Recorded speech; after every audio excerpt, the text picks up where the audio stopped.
നമസ്കാരം, ഫുട്ബോൾ പേരിന്റെ പുതിയ വീഡിയോയിലേക്ക് എല്ലാവർക്കും സ്വാഗതം. അങ്ങനെ റാഷി മോൻ വന്നിരിക്കുകയാണ്.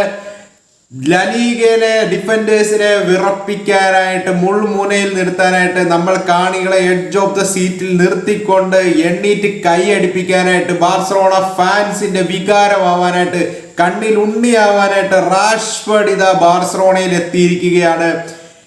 Rashford to FC Barcelona, here we go. Loan with a buy option ആണ് താരം വരിക. സാലറി കട്ട് എടുത്തുകൊണ്ടാണ് വരിക. സോ റാഷ്ഫോർഡ് ഡീൽ നല്ലതാണോ അല്ലയോ? സോ നമ്മൾ ബാർസലോണ ഈ ഡീലിനെ കുറിച്ച് പറഞ്ഞിട്ട് ഇതിലോട്ട് പോകാം. സോ ഡീല് കേൾക്കുന്നത് എന്നാണെന്ന് വെച്ചാൽ, പുള്ളി സാലറി കട്ട് എടുത്തിട്ടുണ്ട്. 30% സാലറി കട്ട് എന്നാണ് പറഞ്ഞത്. പുള്ളി 18 മില്യൺ യൂറോസ് ആണ് ഏൺ ചെയ്തുകൊണ്ടിരിക്കുന്നത്. പക്ഷെ ചില റിപ്പോർട്ടുകൾ വരുന്നത് എന്നാന്ന് വെച്ചാൽ, പുള്ളി 10 മില്യൺ യൂറോസ്, അതായത് 30% കൂടുതൽ അങ്ങനെയാണ് എടുക്കണം. സോ പല കോൺട്രഡിക്ടറി ആയിട്ടുള്ള റിപ്പോർട്ടുകൾ വരുന്നുണ്ട്. ചിലർ പറയുന്നത് അതല്ല, 10 കൂടുതലുണ്ടെന്ന്. പക്ഷെ ചിലർ പറയുന്നത് ഇപ്പം ബാർസലോണയിൽ നിന്ന് വരുന്ന വാർത്തകൾ 10 മില്യൺ ആണെന്നാണ്. അതേസമയം ഇംഗ്ലണ്ടിൽ നിന്ന് അത് കൂടുതലുണ്ടെന്ന് പറഞ്ഞു വരുന്നുണ്ട്. ബട്ട് ബാർസലോണ ബേസ്ഡ് ന്യൂസിൽ നിന്ന് വരുന്നത് എന്താണെന്ന് വെച്ചാൽ, 10 മില്യൺ യൂറോസ് ആയിരിക്കും ആളുടെ സാലറി ഗ്രോസ്. അതായത് 5 മുതൽ 6 മില്യൺ ഇടയ്ക്ക് ആൾക്ക് നെറ്റ് കിട്ടത്തുള്ളൂ. സോ നമ്മൾ എന്താണോ നിക്കോ വില്യംസിന് കൊടുക്കാനായിട്ട് ഡിമാൻഡ് അതാ പോയത്, നമ്മൾ പ്ലാൻ ചെയ്തത് അതിലും കുറവാണ്. സോ ആള് loan with an option to ബൈക്കാണ്. സോ ലോൺ ഫീസ് കാര്യമായിട്ടില്ല, ഓൾമോസ്റ്റ് ഫ്രീ ആണെന്നാണ് കേൾക്കുന്നത്. പക്ഷേ ഈ ബൈ ഓപ്ഷൻ കേൾക്കുന്നത് 30 million fixed plus 5 million add ഓൺസിന്റെ ഒരു ബൈ ഓപ്ഷൻ ആണ്. ഇത് മാൻഡറ്ററി ബൈ ഓപ്ഷൻ ആവാനായിട്ട് സാധ്യതയുണ്ടെന്ന് ചില റിപ്പോർട്ടുകൾ വരുന്നുണ്ട്. അതായത് ചില കണ്ടീഷൻസ് മീറ്റ് ചെയ്തില്ല. ആ കണ്ടീഷൻസ് എന്താണെന്ന് അറിയത്തില്ല. May be number of goals ആവാം, മാച്ചസ് ആവാം, എന്തേലും ആവാം. സോ ആ കണ്ടീഷൻസ് മീറ്റ് ചെയ്താൽ ഇത് ഒബ്ലിഗേഷൻ ടു ബൈ ആവാൻ സാധ്യത ഉണ്ടെന്നുള്ള രീതിയിലും വാർത്തകൾ ഇപ്പം വരുന്നുണ്ട്. സോ എക്സാക്ട്ലി എന്താണ് സംഭവം അറിയത്തില്ല. പക്ഷെ ഇപ്പം ഓപ്ഷൻ ടു ബൈ ആണെന്നുള്ള രീതിയിലാണ് കേൾക്കുന്നത്.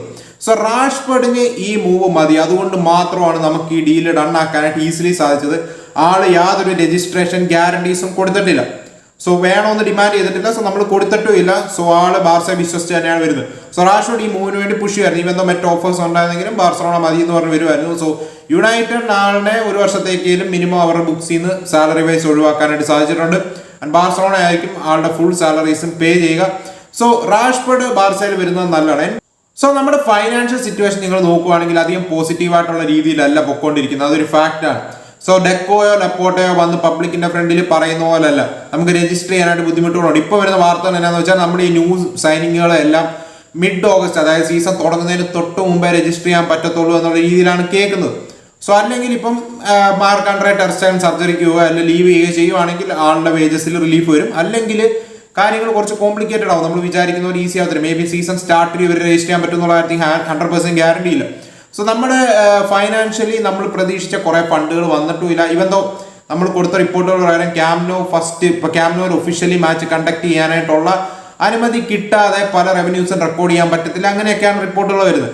സോ എക്സാക്ട്ലി നമ്മൾ കൺഫ്യൂസ്ഡ് ആണ്. ഇപ്പോൾ ബാർസയെ സപ്പോർട്ട് ചെയ്യുന്ന മീഡിയാസ്, അതായത് ലപ്പോട്ടയുടെയും ഒപ്പം നിൽക്കുന്ന മീഡിയാസ് അതിനെ അനുകൂലിച്ച് എഴുതും. ഈവൻ ചില മീഡിയാസ് നമ്മൾ നോക്കാനായിട്ടാണെങ്കിൽ ഉള്ള ഇഷ്യൂസ് ഹൈലൈറ്റ് ചെയ്യുന്നുണ്ട്. ഏതാണ് വിശ്വസിക്കണമെന്ന് അറിയത്തില്ല. പക്ഷേ അസോഫിനെ നമ്മൾ 1:1 റൂൾ ആയിട്ടില്ല. സോ ഇങ്ങനത്തെ ഒരു സിറ്റുവേഷനിൽ നമ്മൾ ഫൈനാൻഷ്യലി ഇത്ര സ്ട്രഗിൾ ചെയ്തുകൊണ്ടിരിക്കുന്ന സമയത്ത് റാഷ്ഫോർഡ് അറ്റ്ലീസ്റ്റ് ഒരു ഓപ്ഷനായി നമ്മൾ അക്കാഡമി പ്ലേയേഴ്സായ ജാൻവിർജ് പോലത്തെ പ്ലേയേഴ്സിനെ ഓവർ ഡിപ്പെൻഡ് ചെയ്യാതെ, അറ്റ്ലീസ്റ്റ് റഫീനെ ഓവറായിട്ട് പിഴിയാതെ ഒരു ഓപ്ഷൻ ഓഫ് ദ ബെഞ്ച് നമുക്ക് റാഷ്ഫോർഡ് ഇറക്കാൻ സാധിക്കുകയാണെങ്കിൽ അതൊരു ഗെയിം ചേഞ്ചറാണ്. റാഷ്ഫോർഡ് ഓഫ് ദ ബെഞ്ച് അല്ലെ റാഷ്ഫോർഡ് സ്റ്റാർട്ട് ചെയ്യുകയാണ്. റാഷ്ഫോർഡിനെ നമ്പർ 10 കളിക്കാം, ഈവൻ സെന്റർ ഫോർവേഡ് ആയിട്ട് യൂസ് ചെയ്യാം. ബട്ട് എനിക്ക് കൂടുതലും തോന്നുന്നത് ലെഫ്റ്റ് ഹാൻഡ് സൈഡിൽ യൂസ് ചെയ്യാനായിട്ട് തന്നെയായിരിക്കും കൊണ്ടുവരിക. റിപ്പോർട്ടുകൾ വരുന്നതെന്ന് വെച്ചാൽ പുള്ളി ഗ്യാരണ്ടീഡ് സ്റ്റാർട്ടർ ആവും എന്നുള്ള മറ്റൊന്നും ബാർസലോണ ഗ്യാരണ്ടീസ് കൊടുത്തിട്ടില്ല. He has to work. ആ സ്റ്റാർട്ടിംഗ് റോൾ ഏൺ ചെയ്യണം എന്നുള്ള രീതിയിലാണ്. റൈറ്റ് നൗ സ്റ്റാർട്ടറായിട്ടല്ല കാണുന്നത്, ഓഫ് ദ ബെഞ്ച് ഒരു ഓപ്ഷനായിട്ടാണ് ഫ്ലിക്ക് കാണുന്നത് എന്നൊക്കെ സ്പോട്ട് തള്ളിവിടുന്നുണ്ട്.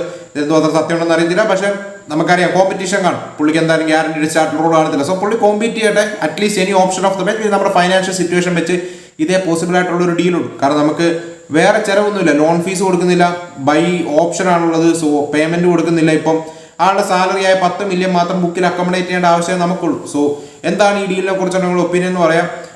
റാഷ്ഫോർഡാണ് നമ്മൾ സൈൻ ചെയ്യേണ്ടിയിരുന്ന പ്ലെയർ എന്ന് ഞാൻ പറയുന്നില്ല. അതിനേക്കാളും ബെറ്റർ ഓപ്ഷൻസ് ഉണ്ടായിരുന്നു. പക്ഷേ ഫൈനാൻഷ്യലി ഇതാണ് നമുക്ക് ബെറ്റർ ആയിട്ടുള്ള ഒരു പാക്കേജ്. ആൻഡ് റാഷ്ഫോർഡും 100% ഡിറ്റർമൈൻഡ് ആണ്. പുള്ളി വർക്ക് ലോഡ് എടുക്കും തന്നെയാണ് എനിക്ക് തോന്നുന്നത്. കാരണം ഈ വേജ് കട്ട് എടുത്ത് ബാർസ മാത്രം മതി എന്ന് പറഞ്ഞ ആൾ ഡ്രീം ചെയ്ത് നിന്ന് വരുന്നു. സോ പുള്ളിയും ഡിറ്റർമൈൻഡ് ആയിരിക്കും. മീൻസ് പുള്ളിയല്ല, ബാർസയിൽ പുള്ളിയല്ല സ്റ്റാർ. പുള്ളിനേക്കാളും ബിഗ് സ്റ്റാർസ് ഇഷ്ടം പോലെ ഉണ്ട് ആ ടീമിൽ. സോ പുള്ളി one of the squad players ആണ്. ഇപ്പൊ യുണൈറ്റഡിലുള്ള ഒരു ഫാൻ ബേസ്, യുണൈറ്റഡിലുള്ള ഒരു സ്റ്റാർ പവർ പുള്ളിക്ക് ബാർസയെ കാണുന്നില്ല. സോ ഈ നോസ് പുള്ളിയുടെ ഈഗോസ് ഇത് ചെയ്യണം. ഹാൻസി ഫ്ലിക്കിന്റെ അണ്ടർ നമുക്കറിയാം വർക്ക് ലോഡ് എടുത്തില്ലെങ്കിൽ പുള്ളി എത്ര വലിയ സ്റ്റാർ ആണെന്ന് പറഞ്ഞാൽ ആൾ ബെഞ്ച് ചെയ്യും. സോ വർക്ക് ലോഡ് മസ്റ്റ് ആണ്. സോ അത് റാഷ്ഫോർഡിനെ ഞാൻ പ്രതീക്ഷിക്കുന്നുണ്ട്. സോ നിങ്ങൾക്ക് എന്താണ് ഈ ഡീലിനെ കുറിച്ചുള്ള ഒപ്പീനിയൻ എന്ന് പറയാം. ലെറ്റ്സ് സീ പോസിറ്റീവായിട്ട് ഈ കാര്യങ്ങൾ പോവോ ഇല്ലയോ എന്നുള്ള കാര്യം. അതുപോലെ തന്നെ അവിടുന്ന് അടുത്ത കുറച്ച് അപ്ഡേറ്റ്സിലോട്ട് പോകാനായിട്ടാണ് വിനീഷ്യസ് ജൂനിയർ റിലേറ്റഡ് ആയിട്ടുള്ള അപ്ഡേറ്റ് ആണ്. സോ വിനീഷ്യസ് ജൂനിയർ റയൽ മാഡ്രിഡുമായിട്ട് പോസിറ്റീവായിട്ടല്ല ടോക്സ് പോകുന്നതാണ് വാർത്തകൾ വരുന്നത്. സോ നമുക്കറിയാം വിനീഷ്യസ് ജൂനിയറിന്റെ കോൺട്രാക്ട് 2027 എൻഡിൽ തീരുമെന്നാണ് റിപ്പോർട്ടുകൾ വരുന്നത്. അതുപോലെ തന്നെ ആളുടെ മുമ്പിൽ കോൺട്രാക്ട് റിന്യൂവൽ പ്രപ്പോസൽ വിട്ടെങ്കിലും ആളുടെ ഡിമാൻഡ്സ് മീറ്റ് ചെയ്യുന്നില്ല എന്നുള്ള രീതിയിലാണ് വാർത്തകൾ വരുന്നത്. സോ സൗദി പ്രോ ലീഗ് വരും ദിവസങ്ങളിൽ നല്ലൊരു വെർബൽ പ്രപ്പോസൽ വിട്ടു എന്ന് പറഞ്ഞാണ് ഇപ്പോൾ ന്യൂസ് സർക്കുലേറ്റ് ചെയ്യുന്നത്. 350 അല്ല 300 മില്യൺ യൂറോസിന്റെ ഒരു verbal proposal. And Vinicius junior അവർ കൊടുക്കാനായിട്ട് പോവുക 1 ബില്യൺ യൂറോസ് 5 വർഷം കൊണ്ട് ഗ്യാരണ്ടീഡ് ആയിട്ട് കിട്ടും. അതായത് സ്പോൺസർഷിപ്സും മറ്റും വേറെ കാണും, ബട്ട് ഗ്യാരണ്ടീഡ് ആയിട്ട് സാലറി ആയിട്ട് 1 ബില്യൺ കിട്ടും എന്നുള്ള ഒരു തരത്തിലുള്ള ഡീലാണ് കൊടുത്തിരിക്കുന്നത് 5 വർഷം കൊണ്ട്. സോ വിനി ഇൻട്രസ്റ്റഡ് ആണെന്നുള്ള രീതിയിൽ വാർത്തകൾ വരുന്നുണ്ട്. റയൽ മാഡ്രിഡ് ഈ ഡീൽ കൺസിഡർ ചെയ്യുമല്ലോ, I don't know. And Real മാഡ്രിഡിനോട് വിനീഷ്യസ് ജൂനിയർ ഡിമാൻഡ് ചെയ്യുന്നത് ഭയങ്കര ഹൈ സാലറിയാന്ന് കേൾക്കുന്നു. എംബാപ്പെ കറന്റ് ഏൺ ചെയ്യുന്നതിന് മുകളിലുള്ള ഒരു സാലറി ഡിമാൻഡ്സ് ആണ്. അതായത് നെറ്റ് 25 to 30 മില്യൺ ഇടയ്ക്ക് ടാക്സിന് ശേഷം കിട്ടണം എന്നൊക്കെയാണ് ആളുടെ ഡിമാൻഡ് എന്നുള്ള രീതിയിൽ സർക്കുലേറ്റ് ചെയ്യുന്നത്. അതല്ല, നെറ്റ് അല്ല, ഗ്രോസ് 30-35 മില്യൺ കിട്ടണം, അതാണ് പുള്ളിയുടെ ഡിമാൻഡ് എന്നുള്ള രീതിയിൽ മറ്റു വാർത്തകൾ വരുന്നുണ്ട്. അതായത് ഏകദേശം നെറ്റ് 20 മില്യന് മുകളിലുള്ള ആൾക്ക് കൈ കിട്ടണം, ആ രീതിയിലുള്ള ഒരു ഡിമാൻഡ് ആണെന്നൊക്കെ കേൾക്കുന്നു. സോ റയൽ മാഡ്രിഡ് അത് മീറ്റ് ചെയ്യാൻ റൈറ്റ് നൗ റെഡിയല്ല, എംബാപ്പയ്ക്ക് മേളിൽ പേ ചെയ്യാൻ റെഡിയല്ല എന്നുള്ള രീതിയിലാണ് വാർത്തകൾ വരുന്നത്. സോ നിങ്ങൾക്ക് എന്താണ് ഓവറോൾ തോന്നുന്നു? Real Madrid consider selling Vinicius junior, അതോ സ്റ്റിക്ക് ഓൺ ചെയ്യണോ, ആളുടെ ഡിമാൻഡ്സ് മീറ്റ് ചെയ്യണോ, അതോ റിസ്ക് എടുക്കണോ? ലെറ്റ്സ് 1 more year റിസ്ക് എടുത്തിട്ട് നെക്സ്റ്റ് ഇയർ ഈ ഡിമാൻഡ് കാണും, ഹൂനോസ്. നിങ്ങളുടെ ഒപ്പീനിയൻ പറയാം. അതുപോലെ തന്നെയാണ് ഇപ്പൊ മറ്റു വാർത്ത വരുന്നത് ജെയ്ഡൻ സാഞ്ചോയുടെ അടുത്താണ്. സോ ജെയ്ഡൻ സാഞ്ചോ യുവന്റസുമായിട്ട് പേഴ്സണൽ ടൈംസ് അഗ്രി ചെയ്തെന്നും യുണൈറ്റഡും യുവന്റസിന്റെ ഇടയിൽ ഒരു പ്രൈസ് അഗ്രി ചെയ്യാന്നുള്ള രീതിയിൽ വാർത്തകൾ സർക്കുലേറ്റ് ചെയ്യുന്നുണ്ട്. ലാസ്റ്റ് മൊമെന്റ് ഇന്റർ മിലാൻ ഈ ഡീൽ ഹൈജാക്ക് ചെയ്യാൻ ശ്രമിക്കുന്നു എന്നുള്ള രീതിയും വാർത്തകൾ വരുന്നുണ്ട്. സോ ഓൾറെഡി നോട്ടിംഗ്ഹാം ഫോറസ്റ്റ് താരത്തിൽ ഇൻട്രസ്റ്റഡ് ആണെന്നുള്ള വാർത്തകൾ വരുന്നുണ്ടായിരുന്നു. പക്ഷേ റൈറ്റ് നോ പ്ലെയർ പ്രിഫർ ചെയ്യുക യുവന്റസ് മൂവ് ആണെന്നുള്ള രീതിയിലാണ് വാർത്തകൾ സർക്കുലേറ്റ് ചെയ്യുന്നത്. സോ 25 മില്യൺ പൗണ്ട്സ് അല്ല 15 മില്യൺ പൗണ്ട്സിന് അറൗണ്ട് ആണ് യുവന്റസും മാൻ യുണൈറ്റഡും തമ്മിൽ അഗ്രി ചെയ്തേക്കുന്നത് എന്നുള്ള രീതിയിലാണ് വാർത്തകൾ വരുന്നത്. ഇതൊന്നും 100% റിലയബിൾ സോഴ്സിൽ നിന്നല്ല ഇത് വന്നിരിക്കുന്നത്, ബട്ട് ഇൻട്രസ്റ്റ് ഉണ്ടെന്നുള്ളത് എല്ലാവരും കൺഫേം ആക്കിയ കാര്യമാണ്. സാഞ്ചോയുടെയും പ്രിഫറൻസ് യുവന്റസ് ആണെന്നുള്ളത് ടോപ്പ് ജേർണലിസ്റ്റുകളെല്ലാം കൺഫേം ആക്കിയാണ്. പക്ഷേ പേഴ്സണൽ ടൈംസ് അഗ്രി ചെയ്തു എന്നുള്ള രീതിയിൽ ഇറ്റലിയിൽ നിന്നുള്ള ഒരു സെക്കൻഡറി സോഴ്സുകളിൽ നിന്നാണ് വാർത്ത വരുന്നത്. സോ ഫസ്റ്റ് ടയർ സോഴ്സുകൾ ഇതെടുത്ത് സർക്കുലേറ്റ് ചെയ്യുമ്പോൾ നമുക്ക് നോക്കാം. എന്തായാലും ഈ ഡീൽ ടർണാവായിട്ടുള്ള സാധ്യത വളരെ ഹൈ ആണ്, നമുക്ക് നോക്കാം.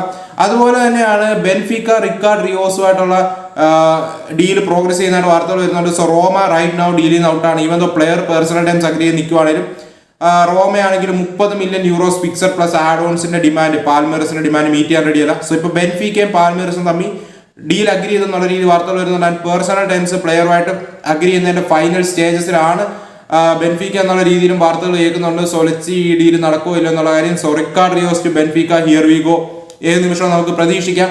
അതുപോലെ തന്നെയാണ് എടുത്തു പറയേണ്ട മറ്റൊരു കാര്യം, ഹ്യൂഗോ എക്കിറ്റിക്കയ്ക്ക് വേണ്ടി 80 million euros fixed plus 10 million euros add ഓൺസിന്റെ ഒരു പാക്കേജ് ലിവർപൂൾ വിട്ടെന്നും ഡീൽ ആഡ് ഓൺസിന്റെ പേയ്മെന്റ് സ്ട്രക്ചറിനെ കുറിച്ചുള്ള ടോക്സ് നടക്കുകയാണെന്നുള്ള രീതിയിലുമാണ് വാർത്തകൾ വരുന്നത്. Player already personal terms agree ചെയ്തു. സോ ലാസ്റ്റ് മൊമെന്റ് പ്ലെയർ മറ്റൊരു ക്ലബ്ബുമായിട്ട് നെഗോഷിയേറ്റ് ചെയ്യാൻ ഒന്നും റെഡിയല്ല, ഒൺലി ലിവർപൂൾ എന്ന് പറഞ്ഞ് നിൽക്കുകയാണ്. സോ ആഡ് ഓൺ സ്ട്രക്ചറിന്റെ കാര്യത്തിലും ഒന്ന് ഫൈനലൈസ് ചെയ്താൽ മിക്കവാറും Hugo Ekitike to Liverpool, here we go നടക്കും എന്നുള്ള കാര്യമാണ് പ്രതീക്ഷിക്കുന്നത്. സോ ഇതൊക്കെയാണ് ഇപ്പോൾ ട്രാൻസ്ഫർ ലോകത്ത് നടക്കുന്ന വാർത്തകളും വിശേഷങ്ങളൊക്കെ. മറ്റു കുറേ ഡീൽസുകൾ ബിഹൈൻഡ് സീൻസ് നടക്കുന്നുണ്ട്, ബട്ട് നമുക്കത് പിന്നെ ഡിസ്കസ് ചെയ്യാം. സോ എന്താണ് നിങ്ങൾക്ക് ഓവറോൾ പറയാനായിട്ടുള്ളതെന്ന് പറയാം. അപ്പോൾ നമുക്ക് മറ്റൊരു വീഡിയോ കാണാം. അതുവരേക്കും ബൈ.